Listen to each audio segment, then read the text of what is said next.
other person than Professor Imarengiaye. And I'll start by saying Professor Imarengiaye, like you all know, at the University of Benin and the University of Benin Teaching Hospital. He's a professor at the University of Benin and a consultant anesthetist at the University of Benin Teaching Hospital. He graduated with the MBBS in 1989 and became a fellow of the National Postgraduate Medical College of the West African College of Surgeons in 1999. He became a fellow of obstetric anesthesia in 2000 in Toronto, Canada. Between 2000 and 2001, he went for fellowship in obstetric anesthesia, and he also had ambulatory anesthesia fellowship. In fact, he's perhaps the only one in our environment here who has a fellowship in obstetric in ambulatory anesthesia, also in 2001, 2002. He was made a lecturer in 1999 and rose up the ranks to become a professor in 2008. Professor Imarengiaye has reviewed above 80 peer-reviewed articles. He has about 80 peer-reviewed articles in local and international journals, as well as documentations, and is a renowned examiner with the National and the Postgraduate and the West Africa College of Surgeons. Professor Imarengiaye is also the editor-in-chief of the African Journal of Anesthesia and Intensive Care, which is our own.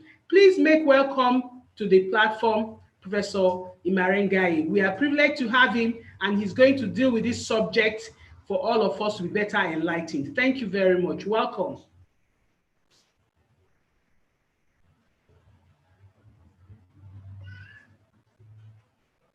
While we are waiting for the screen to be shared, please, I would like to tell you all to please keep your phones on mute, and please note your questions on the chat box or signify by the raising up of your hand with the hand raise icon. Thank you very much.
Okay.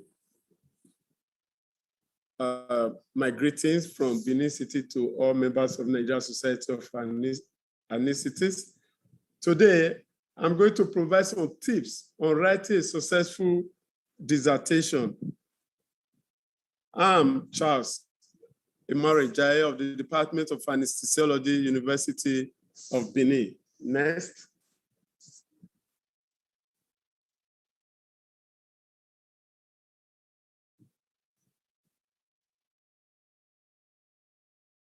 I'm indeed very grateful to the Executive Committee of the Nigeria Society of Anesthetists and the organizing committee for bringing on board this innovative idea. I thank you for inviting me to do this presentation. Next. I will share my experiences from these two hospitals, primarily the University of Benin Teaching Hospital, where I received my residency training I'll be practicing. I'm at Sinai Hospital, Toronto, where I have fellowship experience in obstetric anesthesia, and Toronto Western Hospital, where I had experience in ambulatory anesthesia. Next. I owe the contents of this discussion to these great scholars who have impacted greatly on my life and career, Professor M. Obiaya, Alison MacArthur, and Professor Frances Chung. Next. The question you must ask yourself and provide a logical answer is, why write a dissertation? For most of us, we say for the award of FMCA or FWACS, this should be the last reason in your mind. Otherwise, you should do a dissertation in order to gain intellectual stimulation, share ideas, report a research, express an opinion, and generate a discussion. Assert yourself in a discipline or a sub-discipline of anesthesia. Publish. You must publish your ideas or perish, as it is in academic. You may also need to publish or do a dissertation so that you get promotion and become a tenured academic. So immortality may also be achieved because whatever is written is going to be archived, as the National Postgraduate Medical College is doing now. It also enhances your personal reputation and may give you some money. A former resident of mine, attended the 4th Africa Anesthesia Congress at no personal cost because it was sponsored. Now, getting started, some basics. You must do good science if you want to have a successful dissertation. Doing good science means doing something new or do something differently. Which of the colleges do you want to submit to? Visit the college site regularly. Read guidelines for writing a proposal or a dissertation. Emphasis on writing a proposal, because if you have bad science in your proposal, there's no way you are going to write a successful dissertation. Take note of what excites the assessors, your examiners, or the readers of your dissertation. Originality. Is your topic of any importance? Is it relevant? Are you telling the truth? Is your writing clear? Is it engaging? Next. Let's share the overview. Commonly, you will have a title, an abstract, introduction, method, results, discussion, and references.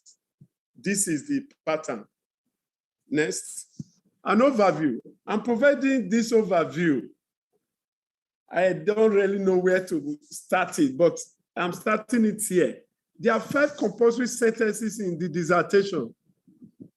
If you can get it to be same, it's the best. So this is why I have sameness or versus similarity.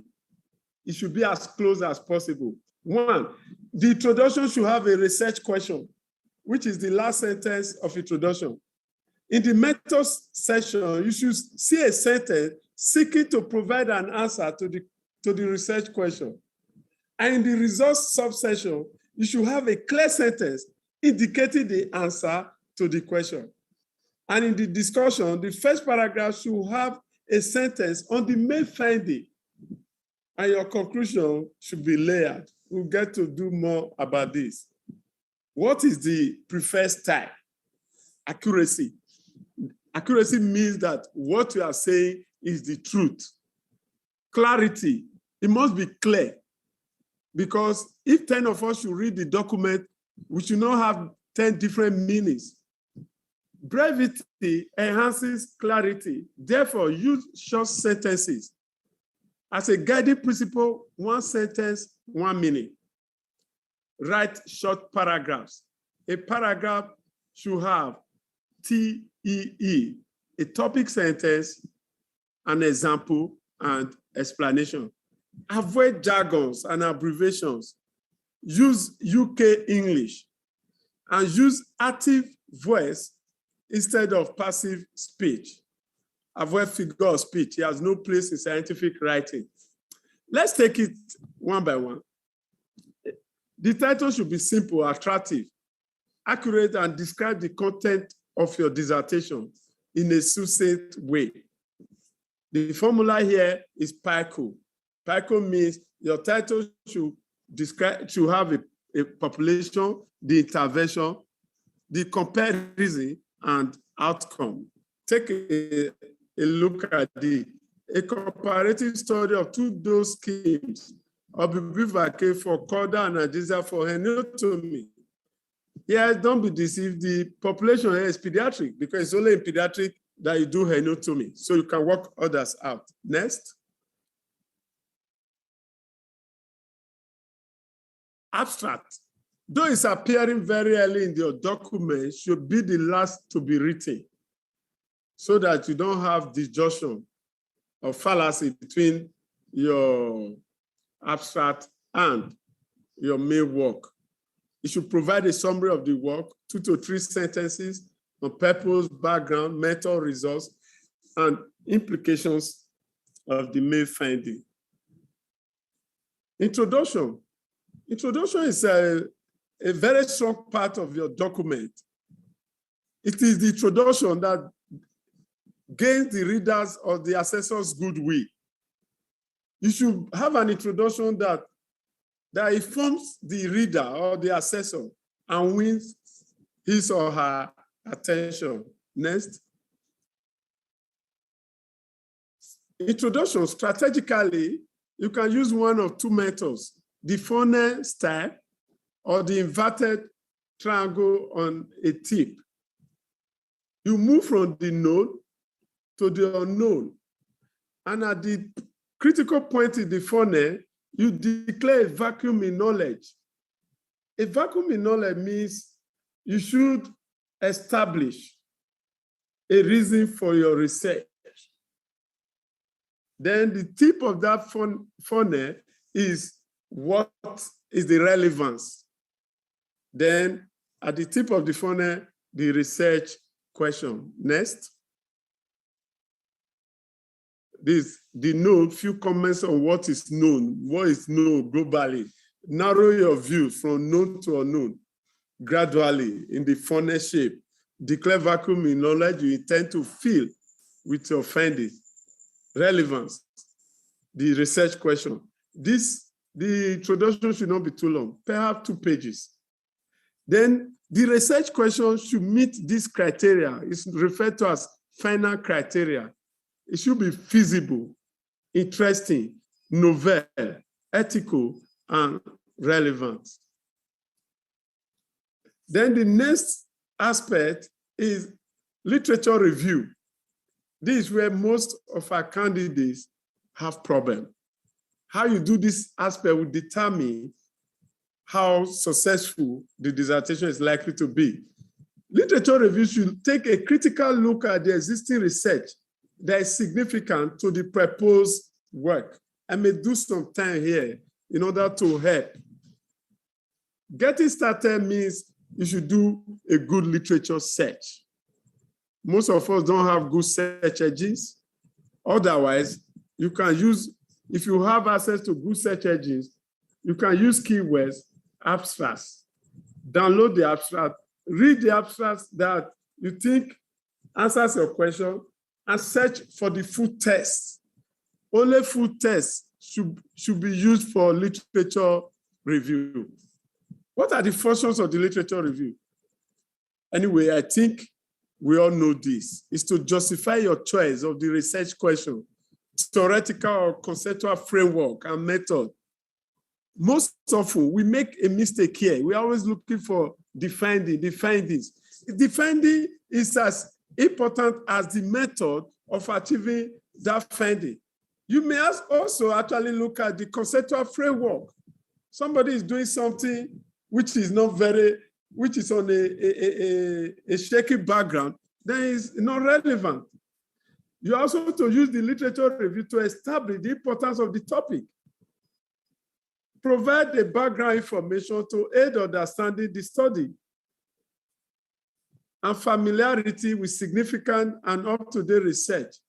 In doing this, you launch your study as a link in the chain of research that is developing knowledge in this field. No man is an island. Literature review, a critical look at the existing literature, as we said, summarize relevant research, evaluate the work, and show relationship between other works, how it relates to your proposed work. My guidance here is that use your, what is it called now? Your aim and objectives, your objectives as a guide to what you will review in your literature. Remember, it is not a discussion of the topic. Most people do narrative literature review.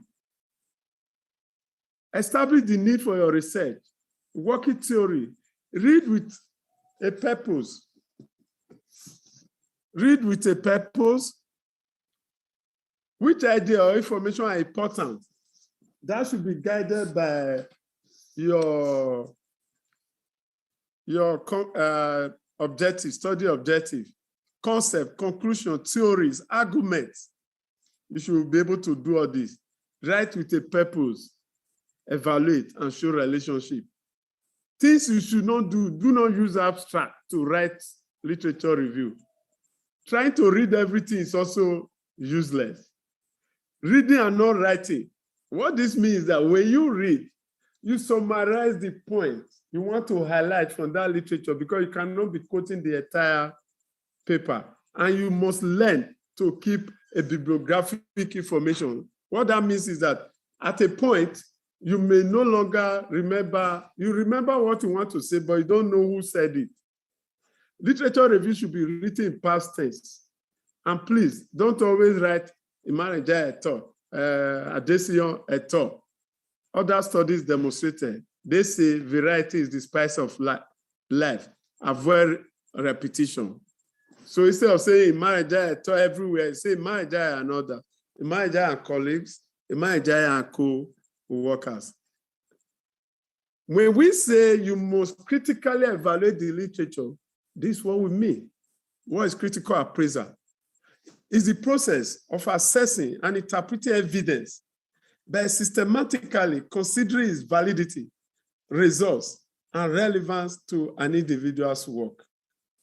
A second definition, perhaps more encompassing, is the process of carefully and systematically examining research to judge its trustworthiness and its value and relevance in a particular context. When you do a critical appraisal, you're able to separate good science from bad science. What do you mean by critical appraisal? It means critical analysis. You critically analyze means to break something down into its parts so as to understand the whole. Critical means judicious assessment of what we have analyzed. It does not mean finding faults. You are evaluating both its strengths and weaknesses for the purpose of making recommendation for improvement. The purpose of science, anyway, you want to communicate your research experience. That's why you are doing the dissertation. Next. Yeah, the level of evidence. Sometimes I receive proposal. They are reviewing a meta-analysis, systematic reviews. As you can see here, meta-analysis, systematic review, and critically appraised literature on evidence-based practice guidelines have already received critical appraisal. So in real sense, you cannot be reviewing meta-analysis. So rather, it's randomized control trial, original work, which you should be able to review. And as you can see, randomized control trial, non-ROCT, cohort studies, down to expert opinion or case report. Next. Next.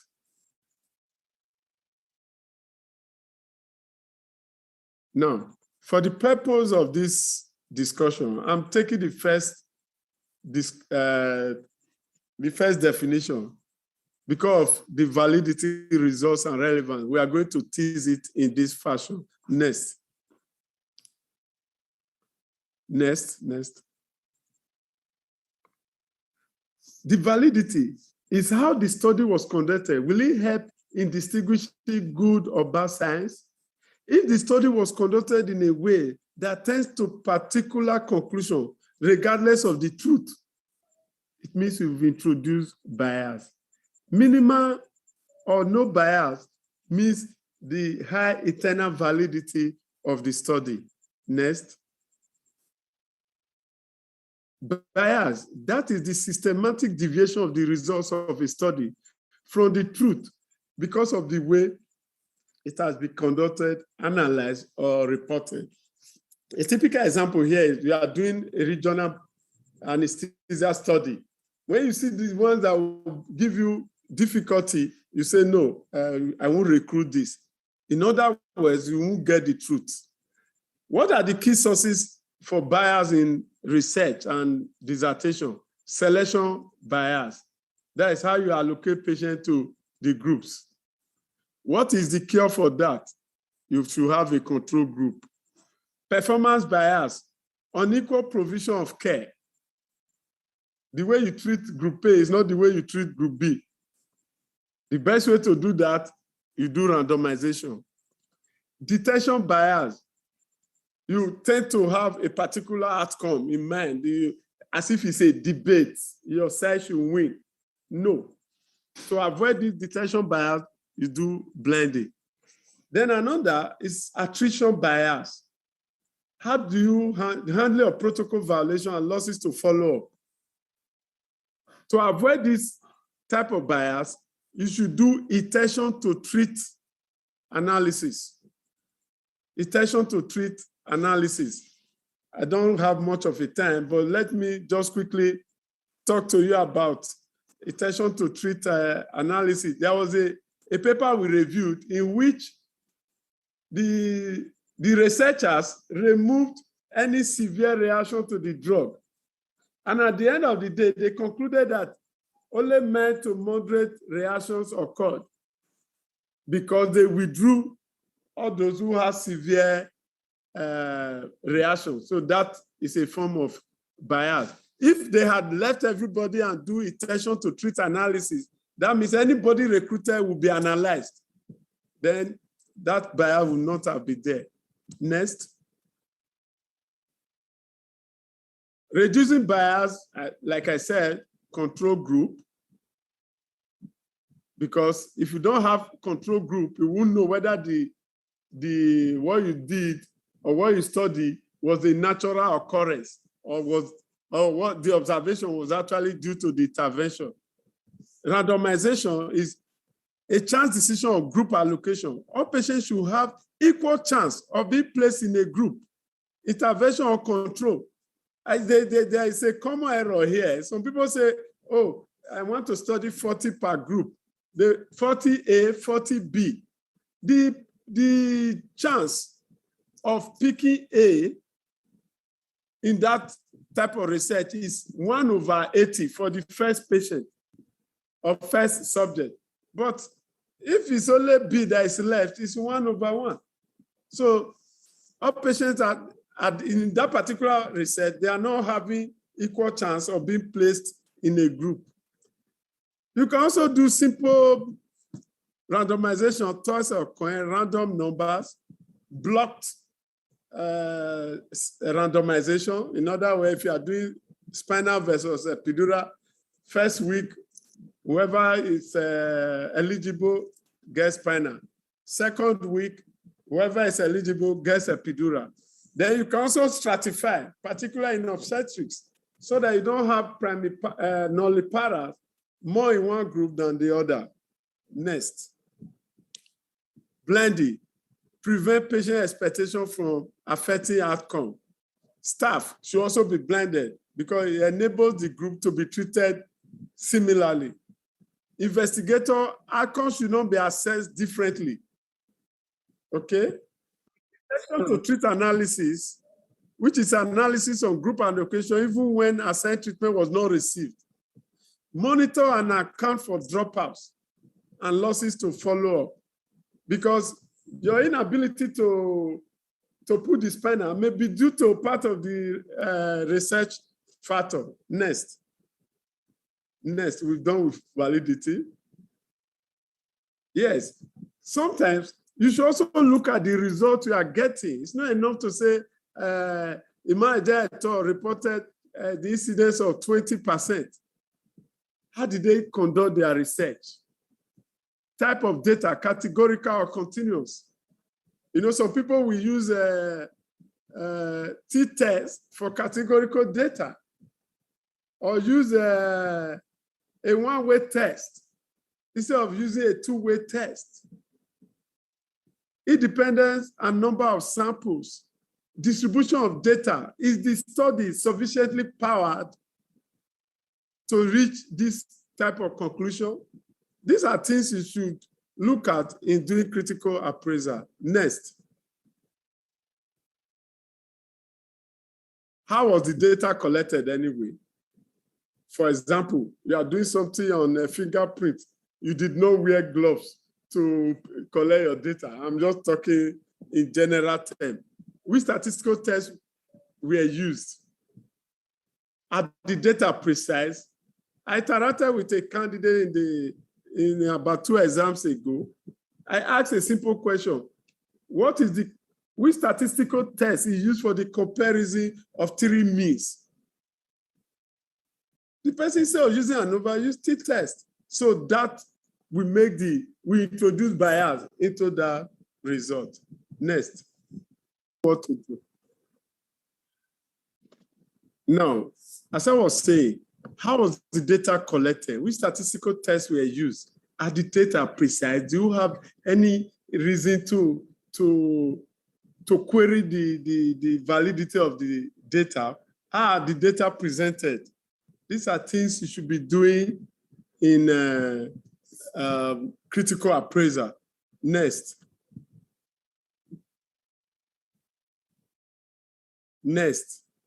Yeah, interpretation, OR. The narrower the confidence interval, for example, the stronger the evidence. Things like that. Does the study have significance? What is the power of the study? Next.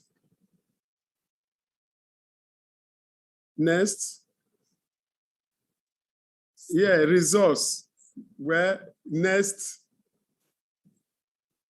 So much for results. Relevance. What is the strength of the evidence? Can the result influence practice? Are the results generalizable? Is it what you can take from Minnesota to Owasota in Benin City without losing validity? Were all outcomes considered? Side effects, costs? For example, if you do a study in which you try to cure headache and you left the patient with diarrhea, you are not happy. What are others? Authors. Are they gurus? Are they just people coming into the research? Are the researchers trying to provide data to justify the funding agents? These are all you need to read to gain trustworthiness of the data. Next. In summary, critical appraisal helps to sieve the quality and value of a scientific evidence in the published literature, with emphasis on validity, results, and relevance. By doing this, you improve patient care through evidence-based medicine. You improve teaching, and you become a better researcher, and can be of a specialist program in journal club. Let's take this for example. Say high risk of obstructive sleep apnea among excessive daytime sleepiness among commercial intracity drivers in Lagos. Next. They show that 61 of the driver admitted to a past history of at least 1 ROTA. This is not the true value. Next. This is not the true value. It's not the true value to the extent that those who died in road traffic accident were not available to complete this survey. So these are ways you can provide critique. Next. Well, next. In methodology, I'm not going to spend much time here. you should have a study design, eligibility, how consent was obtained. Written informed consent is the trendy thing now. Methods of randomization, describe your choice. Pulling out of the hat, for example, 40A and 40B. In order to have equal representation, equal chance of belonging to a particular group, whatever I speak should be returned. I've explained that earlier. Intervention, details of the research techniques. Some people will just say, this spinal, needle at the back, then CSF or CNR. You must describe the details so that it can be repeated by another researcher. Measurement of outcome, primary outcome, secondary outcome.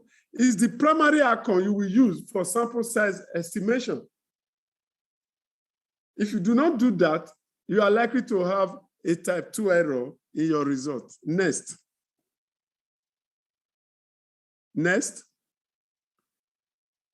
No compliance to and losses to follow up, protocol violation, losses to follow up.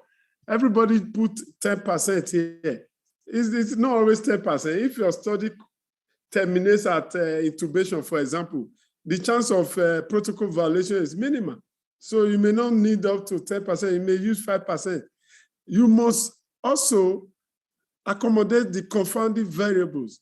Ensure that characteristics are equally distributed by the randomization process. Age, sex, parity. It is ridiculous to present results of issues not raised in the method session.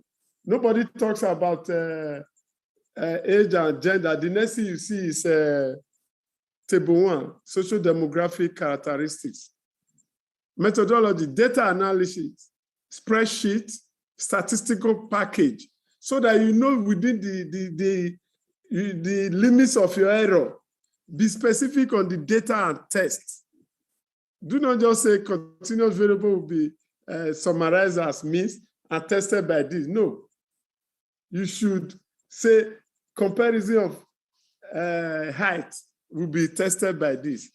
In your results, it should be an objective presentation of key findings, text, tables, figure, TTF. The text should tell the story.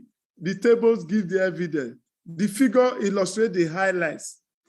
Key findings in logical sequential manner so that you're able to provide a story about your answer to the hypothesis or question. Next. Past tense should be used in the result, should be concise and objective. Arrange tables and figures in sequence. For example, in the two colleges, one page, one table, one page, one figure. No interpretation of data here. Just present the data.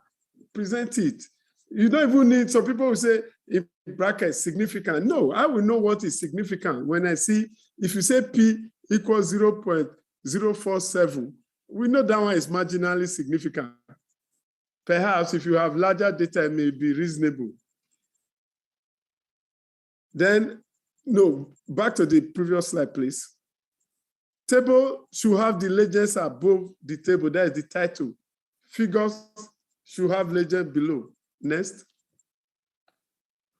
Account for all subjects. One of the strategies. Account for all subjects. Those you approached.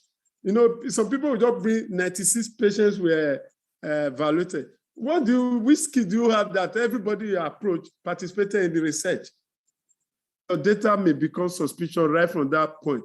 You should be able to say 150 persons were approached, only 120 agreed to participate. The other 24 or 14 violated the protocol. Then finally, 96 completed the study. Findings that answer the question you investigated should be the key findings you should be talking about. Reference each table or figure in the text. Provide the key result each table or figure conveys, p-value, and test. What I mean by that, if you check British Journal of Anesthesia, you say P equals 0.001, comma, t-test, so that you know the test that produced that result. Next. Things to avoid: do not state each value from a figure or table. Say age, the mean age was this, just as written on the table. No. Do not present same data in both table and figure. That is, table 1 and figure 1 has the same information. No. Avoid presentation of raw data. Summarize data as descriptive statistics, which you cannot take further to make inferences. Next. Okay, the discussion. The function of the discussion is to interpret the results in the light of the known. Does your result answer your research question? How does your results compare to others before you? People who are working in the same area. What is the new understanding of the problem as provided by your results? The style should be active voice, subject, verb, object. You must always write a complete sentence. Minimize the first person. At best, third person appears to be more elegant. Next. Next.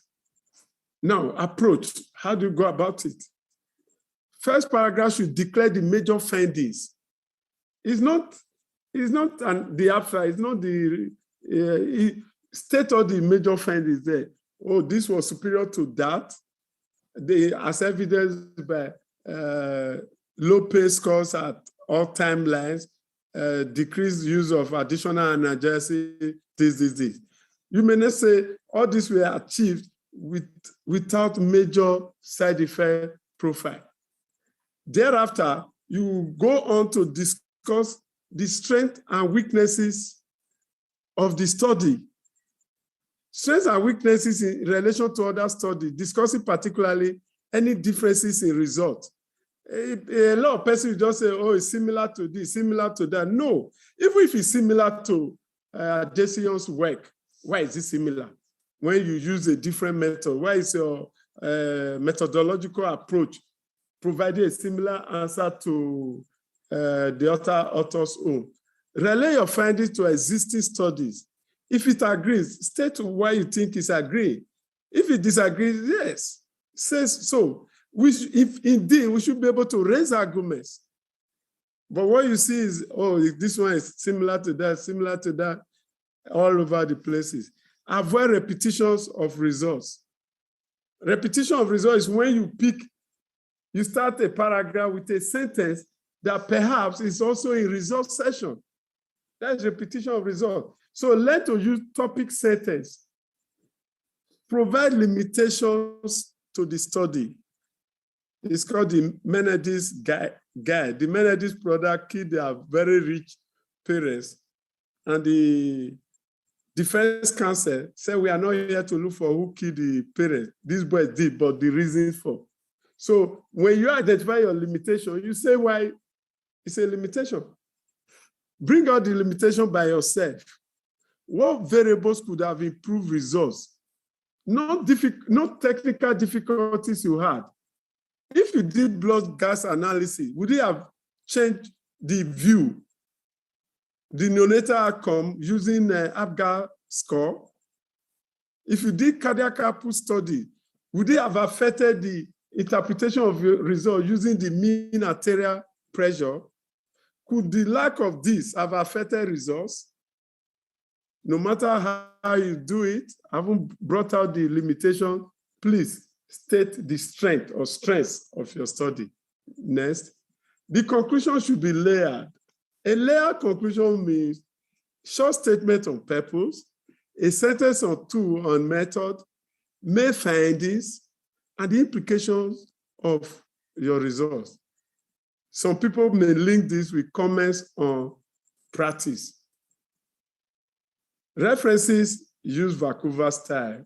Refuted for all cited articles. Use IDES medical's abbreviation. Instead of saying AJAC, for example, you say AFRJ, Annex Int Care. Next. When you come to the examination, defend your dissertation. Defense of the dissertation. Do not come to the exam with a notepad. It is not a tutorial session. Some candidates come and they start taking notes. Yes, you should defend your experiment and the trial results. Clarify any ambiguity at the examination. Provide answers that will shed light on gray areas. Defend, but that doesn't mean you should be foolhardy. Succumb anyway to superior logic from your reader. And when your book becomes successful, sing the victory song. Publish your findings in journal. Take your spouse out and celebrate. Your academic exploits have just started. Anyway, if the book is also referred, no dejection, do the corrections, resubmit, and you have a better book for it. Next. I'm awaiting you at the Victory Lab. Thanks for your attention and good luck.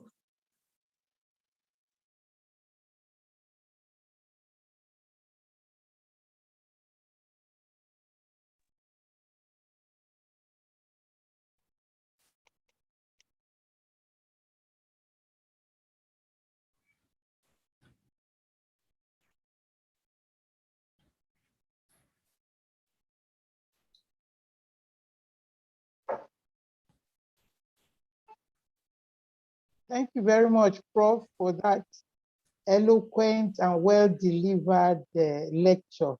I wish you could have even taken more time, but I know you were working based on the time allocated for the discussion. I don't know what has happened to our moderator for the day, so I'm just standing in to say we appreciate you. We're going to be taking questions. As usual, you were in your elements and you really gave it the best. I think that for my own personal comment, if I'm allowed to make a personal comment, this is just like opening the first page of the topic. We're just like scratching the topic on the top. Oh, I hope that in due course, we will have time, to really take these very important elements of research, taking it to town and, really dealing with it bit by bit, step by step. But this overview you have given us, I think it's good for us, for starters, to begin to discuss the subject matter. Thank you very much. So the floor is open now for questions. Dr. Briggs, are you back? Are you able to unmute yourself? We will take the questions that have been put in the chat boxes, and then we can also, if you want to ask a question in person, you can raise your hand electronically, and then we will recognize you and you can speak as well. So, Dr. Briggs, are you ready to come on, please? Okay, let's go on.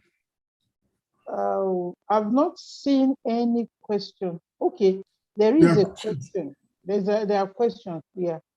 I can see a question from Dr. Ogundeji. He says, kindly give us a brief guide on calculation of sample size. Well, can I come on? Yes, please, go on. All right. Go on. Yeah, just like you said, this is a scratch on the surface. That's why the title of the presentation is hints or tips on successful dissertation. Actually, over the years, I've been planning to run a 3-day workshop where you will bring your title, for example, we will work it, take it through the sieve of PICO and refine your title. We move sentence by sentence. What is somebody from the languages will talk to us about passive and active speech. In as much as, for example, I emphasize active speech, there are some situations, especially if you are doing laboratory work, where passive speech will take care. On sample size calculation is difficult, but the basic guide I can give you is that when you are using proportion, we are using, if your primary outcome is proportion, use the formula for proportion. And if your your primary outcome is continuous variable, like time to first analgesic request, use your calculation of use your formula that has a mean, difference in mean. Comparing of means. Yes, but the guidance I'll give you, I see people, they take, for example, P1, P2 from the same study. I think that is wrong, because your hypothesis says, your alternate hypothesis says one is better than the other. Therefore, you should assume one. That you take P1 from the literature, and you now say, I expect P2 to be an improvement on P1. So if it's effectiveness, you say, okay, if this is 60% performance, I expect P2 to be 80%. So you have P1 minus P2 of 20%. Getting a P1 can be from the literature. It can be from pilot study, where you just arrange 5 to 10 patients, you take the mean, and you have a P1. Or you can do what we call guess estimation or anecdotal data. For example, in one study, I said, okay, 80% of our patients will receive an analgesic, a dose of analgesia in PACU before they are taken to the ward. That the anesthetic intervention I was doing, I hope to bring down that proportion from 80% to 60%. So these are ways you can generate, but the emphasis is that you cannot pick P1 and P2 from the literature, from the same paper. And don't get me wrong, when you pick it from the same, when you pick it, or rather, when you use mean and you pick it from the same paper, perhaps if that paper was published for your center, it may be workable. But if it's not published in your center and you have declared a probable difference or superiority, then you must have what we call some assumptions. So the assumptions would be an alpha constant, a beta constant, effect size. Effect size actually means the minimum statistical difference that is clinically significant. I will explain that further. Take, for example, I read a paper in which there was a statistical significance. P was like 0.01 of pain. The mean pain score was 1 point something, 1 point something. Is there any difference really? Will you intervene when the mean pain score is 1 or 2? I'm not going to give any analgesic. So that difference is statistically significant, but clinically relevant. So when you are doing this, you must declare effect size, that one is better than the other. Even if you are doing a non-superiority trial, that is to say, okay, what we have morphine. If this drug I have can even perform as close as morphine, if you can perform as close as 80% to morphine, then it's better, because we hardly get morphine. So instead of looking for 100% always with morphine, if we are able to use drug S and it gives us 80% effectiveness, it's better than the status quo where we are hitting like 55 to 60%. Actually, you need, when I present this to my resident, we really take time out. I mean, sample size calculation, when I was taught, is 1 hour for sample size calculation. And the statistics will be 1 for parametric and the other 1 hour for non-parametric. It could be tedious, but don't be discouraged. Each time, always remain with your statistician. If you allow them to do anything for you, you may not be able to interpret your result. Tell them what you are testing. You must have a good understanding of the data you are dealing with. Thank you. Hello.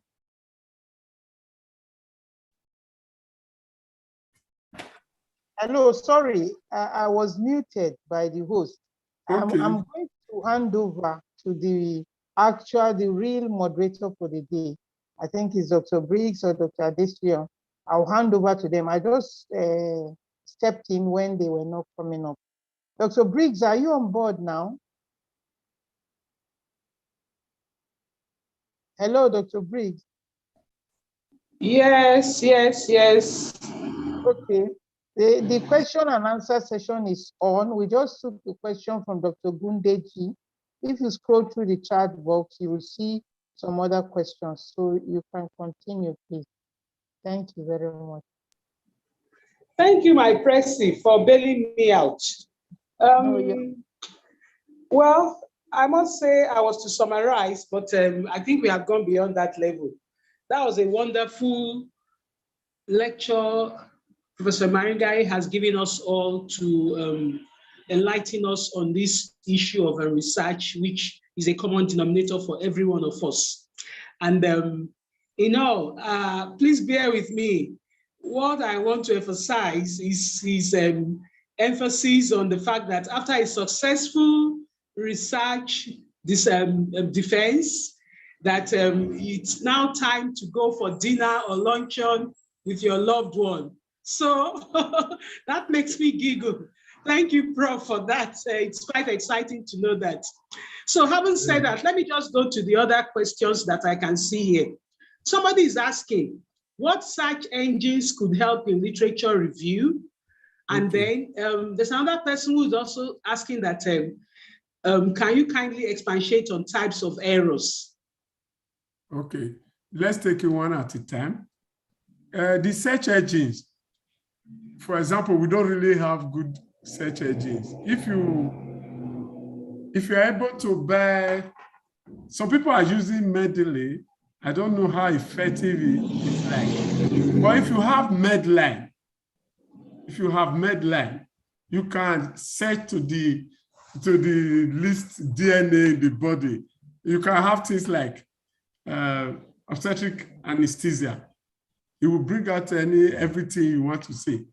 You can say pain relief in labor in Nigeria. It will bring out more information. Now you are looking for local evidence. So in that one, you use those, when you go to PubMed, you see what they call mesh work, M-E-S-H, mesh, the keywords. If you type those things in and you use adjuncts like and, not, you say, for example, sometimes I want to search for my PubMed publication. I'll say Imarengiaye C and not Imarengiaye CA. So it will remove my brother's papers. So with Medline, you can actually code down to that extent.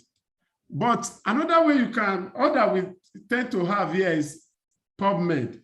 You can also use PubMed. When you are using PubMed, when you find what you may consider the closest article to your own, you will look on the right-hand column. You see similar articles. Click on that. And with that, you will have a very handsome number of papers to use. Then you can also use what we call bibliography, hand searching. Then you read a paper, you go to the reference section, then you now see other papers that are close to your own. Perhaps that are not available on major search engines. So you hand search that, or you can write to your librarian, you can talk to your librarian to fish it out where it was published. Or you can say, okay, yeah, it's in Ibom Medical Journal, and that is coming from NMA in Akwa Ibom State. So you can call your colleague there, say, please give me that journal. Yeah, there are types 1 and types 2 error. Type 2 error is when the study is not sufficiently powered. Then you are accepting that there is a difference, when in the truth, there is no difference. They say in type 2 error, they say it's better to set free a criminal than imprison a just person.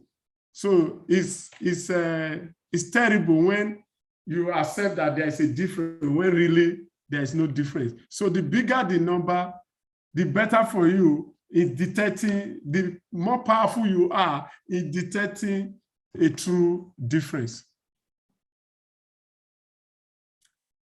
Okay. Hello. Hello, Dr. Briggs.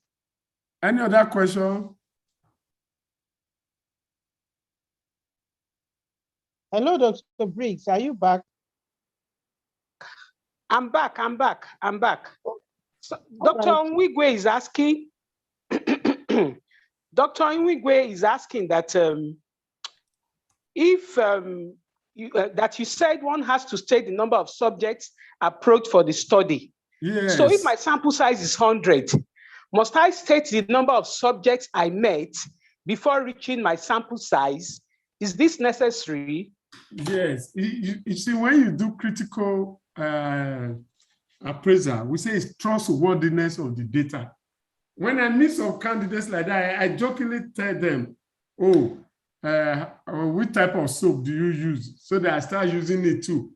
I've never done a study in which everybody I spoke to agreed to participate. The reason why you need to, you will check one of my papers. Even the manuscript writer, I did the proposal writing, raised the question on this approach. They approach over 1,000 women to participate in epidural morphine after normal delivery. Only 48% agreed to participate. So she raised a rhetorical question, an argument in the discussion. Is it likely that those who should provide the true answer were those who declined participation? Is it not possible that you are looking for, you are screening for HIV, prostitutes and long-distance drivers declare participation? Only medical students and nursing students agree. The Sentinel survey will not tell you the true value of HIV in that community. So that's why you need to, so that we can know how to interpret your data. If the right people are those who decline, then we should hold your data with a pinch of salt. In fact, go to consult reporting, consolidated standard of reporting trials. You must account on a lighter side. Why you must account for all your data dates back to Mendelian experiment. He planted 250 plants in 4 different groups and reported on the entire 1,000. Is it like, it's very unlikely that no plant withered, no plant died, very unlikely. But why it's not considered a scientific misconduct is the fact that Mendel was not even the one who reported this experiment. And the experiment was reported 100 years after the performance. So there's no two way about it. You must report. Otherwise, you are making your data not to be trustworthy. There's no way you will tell. But you do research now. The woman that you gave spinal, I tell you, say, oh, I just finished breastfeeding. Okay, I don't fit, I beg. If you try to really persist, you say, I know they do again. And it ends there. You should be able to share such experiences. Thank you. Okay. Thank you very much. Thank you very much. Thank you very much, Prof. Someone is also asking that Dr. Gudeji says, how do you calculate sample size? Yes, I think we addressed that. Sample size calculation is a bit tricky. You must have, there's a paper I'll be forwarding to people, it's by Leman.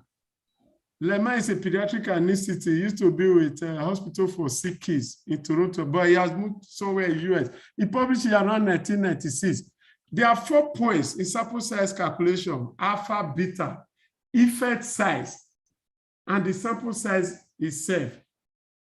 It's best done as a workshop, not a webinar like this. But in calculation of sample size, you must have some assumptions. That is, P1 is 80%. We hope that this our drug is a wonder drug, unquote. And when we give it, we hope to decrease the side effect profile of 80% to 60. So P1 minus P2 will give you 0.2. Forget the minus, because in the formula, the D square will convert it to positive. So it's the method of arriving at the sample size that matters, these assumptions. What are you declaring? Which direction are you moving to? Is it an improvement or a decrease in side effects? You must show that evidence. In that paper I referred to, epidural morphine, I keep referring to it because I think it's one of the papers that have gone through the most stringent ethical review of the University of Toronto. The sample size we use is that 63% of women ordinarily from another study had perineal pain, even without perineal trauma. And we hope that if we put epidural morphine, it will decrease the consumption of additional analgesia, even in women who had normal delivery, SVD, without birth trauma.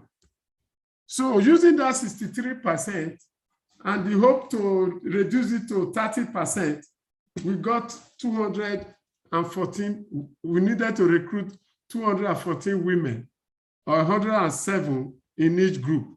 So it's this assumption, which will create that, learn the culture of stating the assumption, the direction in which you are going. Because actually, the college expects you to put it in long mathematical calculation. I have a software or a site where I recommend people to go to and you calculate it. But if you do not know how to derive this assumption, you may just do garbage in, garbage out. It gives you a number that you cannot defend. And one thing I should tell you about sample size calculation, the narrower it is, the narrower is P1 minus P2, or mu1 minus mu2, the larger the number, the sample size you are going to get. The beauty of it is that the more precise will be your results and your confidence interval. But remember, you are a resident. You have just 1 year to do this data collection and writing of the book. So don't go and do a research that will take you 3 years to do data collection alone. Thank you.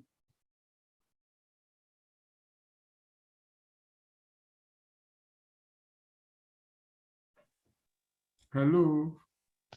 Hello, Prof. Thank you very much. There's a question that says, sorry, let me read it. It's a long question. It says, sir, do we need to indicate that our study is a non-inferiority study or a superiority study? How do we go about this? Does it reflect in our sample size formula? That is from Dr. Abikoye. Yes, I'm seeing it here. Okay, fine. Whether it's a superiority, most of our studies actually show effectiveness. the null hypothesis stays no difference. Alternate hypothesis say one is superior to the other. When you are doing non-superiority study, in which you just want it to be as good as the comparator, yes, what it means is that what do you consider to be of clinical significance? Maybe onset of action of a block, for example. The one you do, the one in current practice in your center, you need to wait for the surgeon you need to wait 10 minutes. So you get the one that says, okay, if in 5 minutes onset of action is established, or you've gained 5 minutes, you are okay.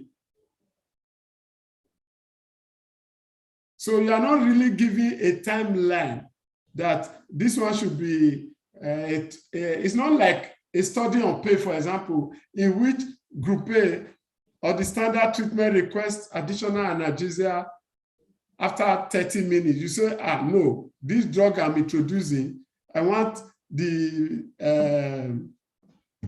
patient to request analgesia at least 1.5 hours after recovery from anesthesia. So you are talking of effective difference of about 60 to 90 minutes. That is a superiority study. When you just want something that is comparable, you decide what you will do. And anyway, I'm not a statistician. I'm like a roadside vulcanizer. I know how to pump the tire I know the gauge I want to get it to, and I know how to operate the machine. What I would suggest, when you get to sample size calculation, interact with your statistician in the hospital. Or go to community health department, there's always somebody there. And you can also read by yourself. There's this small book, Statistics at Square One. It used to be downloadable from BMJ books. All those things can help you. Thank you. Thank you very much, Professor. This has been a very exhaustive presentation. I would also want to further emphasize, though you mentioned it too, that for many of our residents, they should take cognizance of the fact that the website for the two colleges are there for them to study the guidelines, because there are some subtle differences between the two colleges in some areas in the dissertation. So that's just what I want to further emphasize. Thank you very much. I would like to hand over to the president on this note. It has been a very interesting occasion with your teaching, and everybody has been very much blessed. So my president, please, Professor Golinwaso, kindly take over. Thank you. Thank you very much, Madam Moderator. Thank you, our lecturer, for the day. It has been a very interesting session. I learned a lot of things from this. And really, on a more serious note, Prof, we would like you to take us through a series of maybe a 2 or 3 day workshop on research methodology, proposal writing, and dissertation writing for anesthetists. If I don't know, maybe after this time we can continue to talk in camera, and Dr. Briggs and myself and yourself, to see how we can bring up something, involve statisticians, involve other colleagues that are relevant to what we need to do, because I think there are a lot of issues with this proposal writing. A lot of residents pass part 1 and they spend 2 years beating around the bush, dilly-dallying, just going from left to right, not knowing their left from their right, and not really knowing what to do. So it's a sore point for us, and it's a really gray area that we need people seasoned researchers who've done this practically over and over again, teachers who can really, bring it from basics right to the level where it will be very understandable for everybody. So please, Prof, we will still approach you so that in due course you will help us on that. Thank you so much for availing yourself, for giving us this very detailed and exhaustive presentation for the time we have. Thank you so much. So it's my pleasure always. thank you, Prof. So the next session we are going to have next week is on changes in pregnancy and also on obstetric anesthesia for non-obstetric surgery. So we will be taking that next week on Saturday, the same time, 5 p.m. Nigerian time. And we will announce to you the lecturers and the moderator for the day in the course of the week. So basic things that we want people to know is that Dr. Briggs is the one coordinating with the team on the education committee, and Dr. Adesian, Dr. Nkechi Okoje, and some other ESCO members, and myself. And we would like the speakers to pre-record their lecture to avoid glitches of electronic media.